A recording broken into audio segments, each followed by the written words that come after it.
I've recently been flicking through my old art journal books and I've noticed that there is one colour I don't use very often. Now, it's not because I don't like the colour, it's because it just doesn't immediately spring to mind all the time. So I set myself a challenge to create a page using this one colour as the main predominant colour. This is what I did. So this is my 5x8 Dilutions journal. This is the small one, and I'm going to begin, or as I always do, with a double page spread, and I'm going to cover both of the pages with matte medium from Mod Podge, and I've got 2 pages that I've taken from an old encyclopedia, and they're the perfect size to cover the entire of the page. There's only a tiny little border at the top and the bottom, so I'm going to stick these down covering the whole of the pages. That way I've got a really nice kind of text background under paper for the base of this page.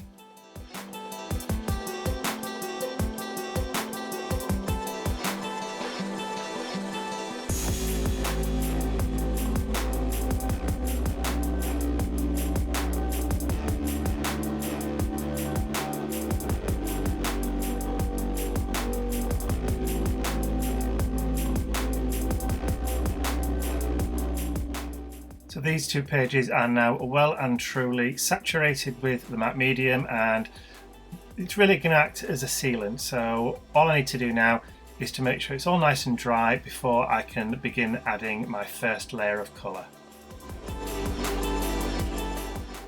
So now we're all dry, I'm going to bring out the cherry red acrylic paint from Crafts. This is the Artiste range of very inexpensive acrylic paints, and I'm going to use a baby wipe, and I'm just going to cover the entire double page spread with the red paint.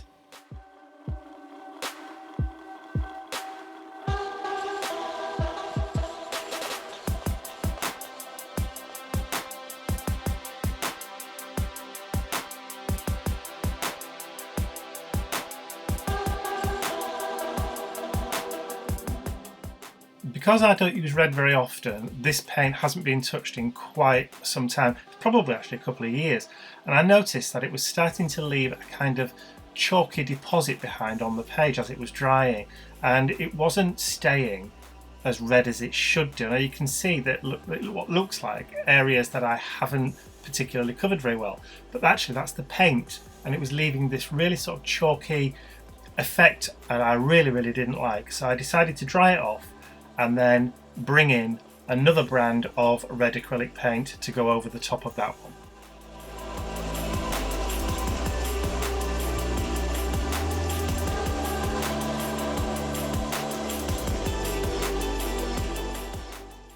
Now that first layer of the Artiste paint is completely covered or dry, I've brought out my Postbox Red from Indigo Blue. Now as you can see, this is a lot better, and it's going on a lot more how I imagined the page to go, so I'm going to stick with this.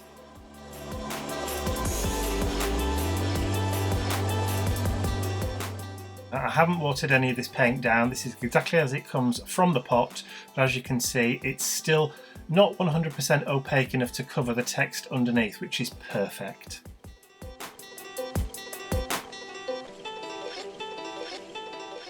For my next layer, I'm going to be using the black gesso from Dina Wakley Media and also the Harlequin stencil from TCW, the Crafters Workshop.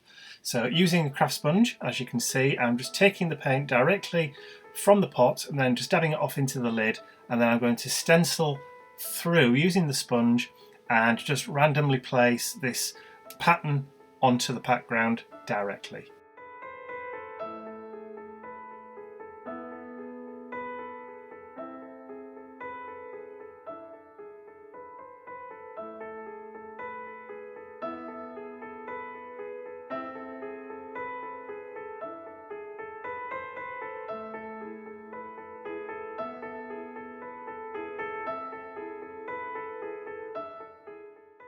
So the red in the background is a very strong colour, and black is also a very striking combination to put with the red. So my first instinct was to completely cover both pages with the Harlequin stencil so that we had an overall background pattern of the red in the background with the black of the gesso over the top. but I thought that might be a little bit too much, so I decided to just instead join up the Harlequin, because it's a distressed pattern anyway. It is a little bit grungy. I just thought I'd use that and then try and join it up and then cover the majority of the 2 pages with the stencil to almost make it look as though the Harlequin is either rubbed off or worn away over time.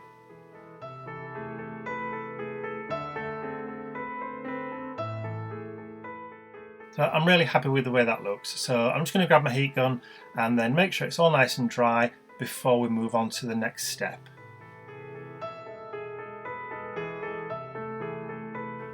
We're dry, so I've also removed my page protectors before I stick on my main focal point. Now this is a cutout from the front cover of an old paperback book, and I'm sure some of you will recognise the book that it comes from when I turn it over. And I'm just using standard craft PVA to stick this down. And the reason I've not used the matte medium for this is because it is glossy, so I didn't want to lose that glossy shine from the laminate on the image, so I've used PVA rather than matte medium. So out comes my favourite big brush Pitt pen. This is the Caput Mortem, which is a dark brown, and I'm just going to use my finger just to blend and create a kind of shadow around the hands, just blending it in and just trying to even it out. It doesn't matter whether I get any on the glossy surface of the cutout, because it just helps to balance it and make it feel part of the actual page.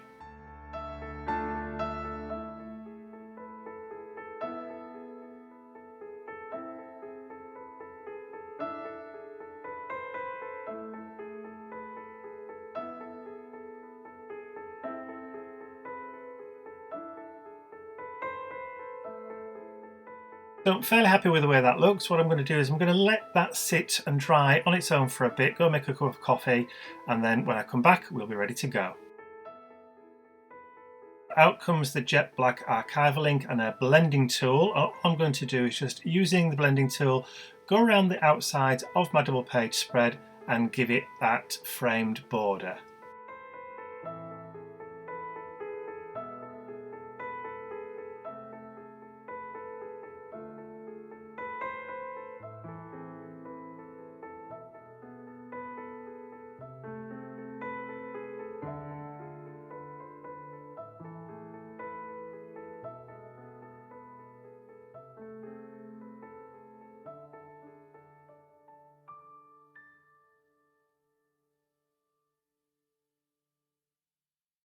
And the beauty of the archival ink is you can carry on adding the colour until it's as dark as you really want it. And I kind of got that to the point where it matched the Harlequin pattern. So next is this stamp set from Indigo Blue designed by Lemore Webber called Lemore Circles. I'm just using this one circle from the set that has script inside it, so it's a script circle. And I'm using the jet black archival ink again just to we'll tie it all in, because I only wanted to use those 2 colours, the red and the black.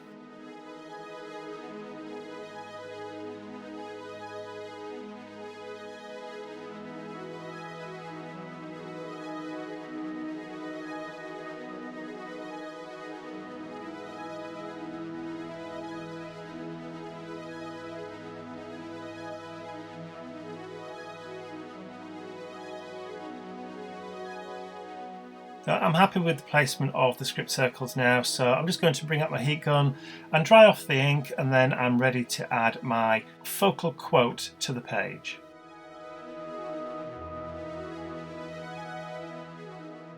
So to add my quote to the page, I've tried something different this time. Instead of using my label maker, which is already self-adhesive, I wanted a self-adhesive strip to stick down on the page, but I also wanted to choose the font. Now the label maker doesn't allow you to do that, so instead what I've got are some sheets of very large address labels. So I printed my quote onto a sheet of labels and then just cut the words out from those labels, and it works just as well. And as you can see, I'm just trimming off the edges. I don't want too much of a whiteboard around them, so I'm just cutting as close to the words as I think looks okay, and then I'm just going to peel the back off of each one and then stick it down on the page. But obviously my nails are a little bit short for this, so it does take a little bit of time to peel the back off.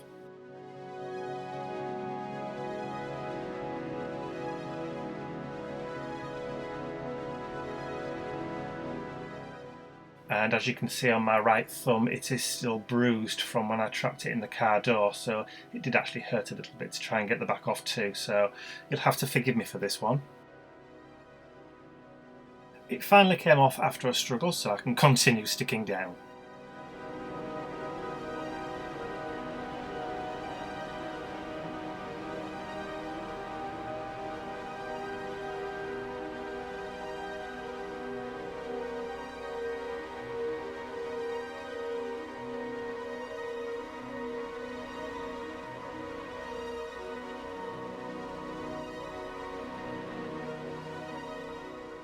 So that's the full quote now stuck down, and it's time to bring out my football pen because I want to add a little black border around each of those word blocks.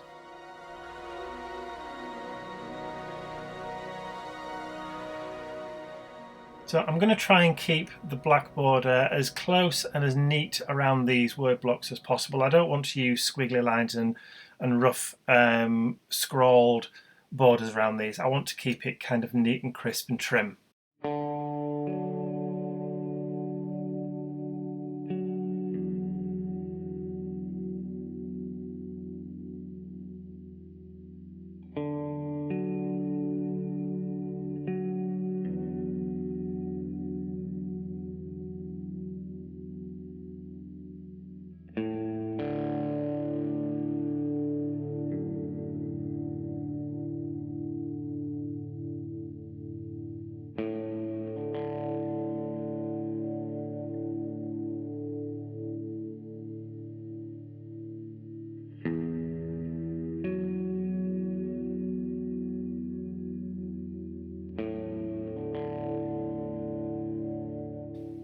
And I think that is it. I'm not going to do any more to this page at all, so all I need to do is just to sign and date it, and we'll call this page complete.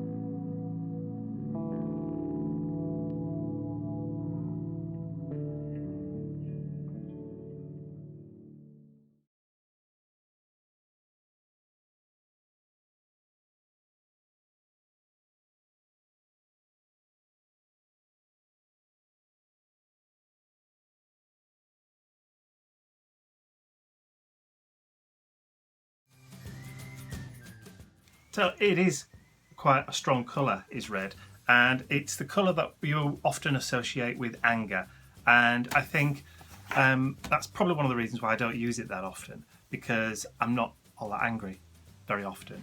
Occasionally I do have my moments, but this week I have been particularly angry with the events happening in Orlando. I have had bouts of uncontrollable, I won't say uncontrollable anger because that's not right, just bouts of feeling angry. And sometimes that's what art journals are for. They are so that you can put down in there things that you can't express anywhere else. So that was the reason for this one. So I hope you enjoyed watching that art journal page come together. If you have, please remember to give it a thumbs up, share with all your friends, and if you haven't subscribed to my YouTube channel, you can do so by clicking the button just here. That's all from me for now. I will see you all again real soon. Bye for now.